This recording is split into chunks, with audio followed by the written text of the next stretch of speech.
त्यांना ताकद दिली। इतिहास वाचा, इतिहास वाचताना असं कोणी म्हणत नाही की शिवाजी महाराज मराठा सैनिक घेऊन लढले। इतिहासात हेच नमूद आहे की छत्रपती शिवाजी महाराज मावळ्यांना घेऊन लढले। ते हे मावळे आहे, ते मावळे हे आहे। पण आता छत्रपतींचं नाव घेतलं जात आहे आणि आमच्यावर हल्ले केले जात आहे। छत्रपतीसाठी प्राणाची बाजी लावणार ते हे बसलेले आहे तिकडे। त्यांची तुम्ही घरं पेटवता, लायकी काढतात आमची। मगाशी सांगितलेले सगळे महाराजांबरोबर लढलेच। अनेक संत वाङ्मयकार या ओबीसी समाजाने दिले ना, आमची लायकी काढते तुम्ही। संत जगनाडे महाराज तेली, संत नामदेव शिंपी, संत सेना न्हावी, सावता माळी, चोखा मेळा महार, संत गोरा कुंभार, नरहरी सोनार, रोहिदास चर्मकार, जगद्गुरु संत तुकाराम कुणबी समाज आहे। लायकी काढते आमचा, आम्हाला एवढं दुःख झालं। डॉक्टर बाबासाहेब आंबेडकर ज्यांनी या देशाचं संविधान लिहिलं, घटना लिहिली,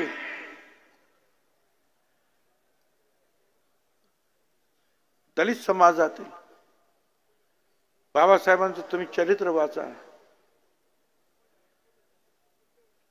कपडा घ्यायला गेले नवीन आणि दिला कोणी तरी तो नवीन कपडा त्यांनी वापरायचा नाही। तो चिखलामध्ये त्याला घासायचा, तो फाडायचा, त्याच्यातला तुकडा काढायचा आणि लंगोटी घालून मग जायचा।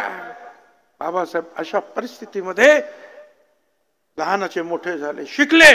वाचा तुम्ही त्या बाबासाहेब आंबेडकरांचं चरित्र। आणि मग त्यांनी जे आहे संविधान असं लिहिलं की अख्ख्या जगामध्ये नवीन राष्ट्र निर्माण झालं तरी या संविधानाचा अभ्यास केला जातो। भारताबरोबर इतर अनेक देश स्वतंत्र झाले, तिथे लोकशाही संपली, मिलिटरी आली, परत लोकशाही आली, परत मिलिटरी आली। पण हा हिंदुस्तान वेगवेगळ्या राज्याचा, वेगवेगळ्या भाषेचा, वेगवेगळ्या धर्माचा, वेगवेगळ्या पंथाचा आज 75 वर्षानंतर सुद्धा एकत्र आहे। याचं कारण बाबासाहेब आंबेडकर यांचं संविधान। तुम्ही आमची लायकी काढता। बाबासाहेब आंबेडकर विश्वरत्न म्हणून आज आम्ही त्यांना मानतो, नाही जग मानत आहे।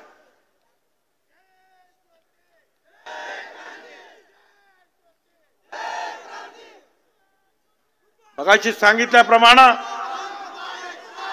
गोपीनाथराव मुंडे याला पाहिजे होते, या आपल्यामध्ये राहायला पाहिजे होते। या बीड मध्ये मोठे मोठे नेते आहेत,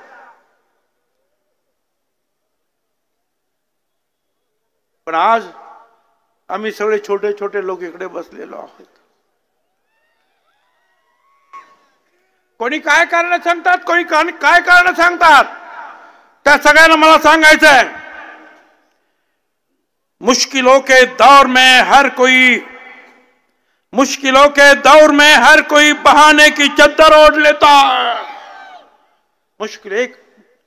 मुश्किलों के दौर में हर कोई बहाने की चद्दर ओढ़ लेता है, पर हारी हुई बाजी जो पलट देता है वो असली शेर होता है।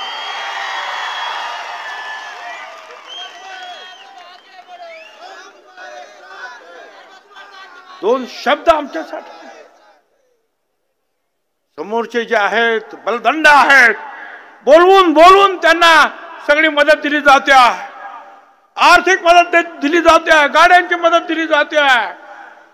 उपोषण करते त्यांचे आले तर 200 जेसीबी उभे राहतात, हेलिकॉप्टरची फुलं, लेकरं गरीब आहे।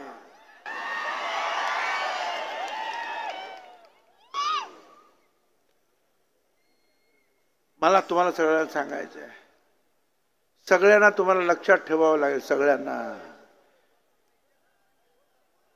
जे शांत आहेत त्यांच्याबद्दल आम्ही काही बोलणार नाही. जे आमच्या विरोधात जे शक्ती देतात कुणाला, त्यांना मात्र आम्ही विसरणार नाही.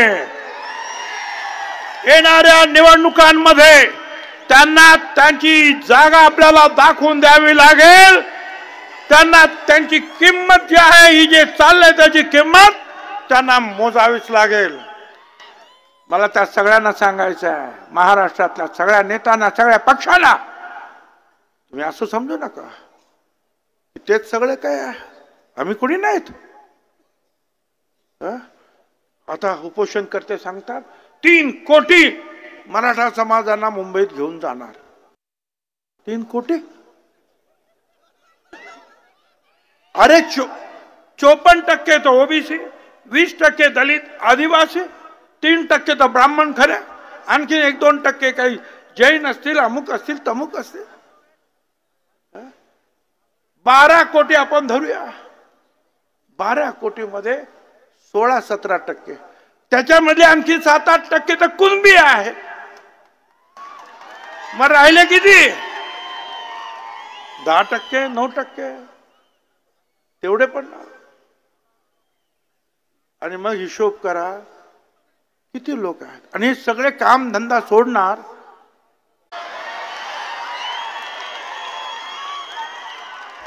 चक्कर मारणार. काय जवान नेता, हा 2-4 मीटिंग घेतल्या का हॉस्पिटलमध्ये झोपले. मग हे आमचे सगळे टीव्ही वाले जाणार, हा मग असा मामू कसं बोलला, तो तमुक कसं बोलला. मग ते आमचे अजित दादा एवढंच म्हणाले की मुंबईमध्ये जे आहे, जे काही येतात ते आले तर त्यांनी कायदा व्यवस्था बिघडता कामा नये, एवढी काळजी घ्यायला पाहिजे. त्यांच्या विरुद्ध गलिच्छ भाषेमध्ये तुम्ही बोललात. राज्याचा उपमुख्यमंत्री बघा काय बोलले ते, त्या युट्यूबवर अजूनही आहे. किती घाणेरडं बोलला हा मनुष्य. अरे काही सुसंस्कृतपणा, काही बोलणार. तोंड दिले देवाने म्हणून काही बोलणार.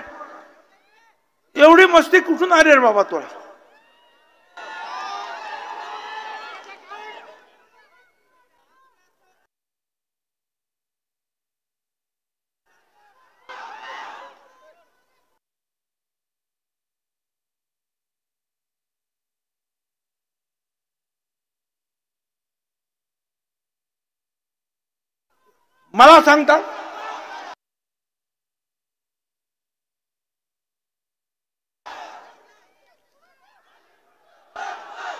मला सांगता तुम्ही लोकांना मारहाण मी केले.